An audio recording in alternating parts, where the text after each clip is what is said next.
மதிப்பீடு ஒண்ணுமே கிடையாது, தலைவனே கிடையாது. இல்ல ஃபீல் பண்றது எல்லாரும் ஃபீல் பண்றாங்க. என்ன கேட்டாரா? நீ பதில் சொல்றீங்க வந்து அமைதியா. என் தனிப்பட்ட முறையில அவங்களோட கருத்துக்களை கேட்பது என்னுடைய வேலை. ஏன்னா 35 ஆண்டுகள் பயணிச்சிருக்கேன் எல்லாரும் கூட. எல்லாரும் சொல்றாங்க நீங்க கிணத்துல குதிக்கிறா குதிப்பேன், சும்மா சொல்ல உண்மையிலே குதிப்பாங்க. அந்த அளவுக்கு அவங்க கூட ஒரு குடும்ப தலைவனா நான் பயணிச்சிருக்கேன்.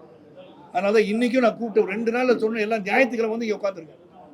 they also thinking ஏதாச்சும் ஒன்று பண்ணணும், வேலை இல்லாமல் இருக்குமே, வேலை செய்யணுமே என்ற தாக்கம் இருக்கு அவங்கள்ட்ட. அந்த தாக்கம் இருக்கனால தான் இங்கே வராங்க. ஏதோ யார் வேணா முடிவு எடுக்கிட்டோம் அப்படின்னு வந்திருக்க மாட்டாங்கல்ல.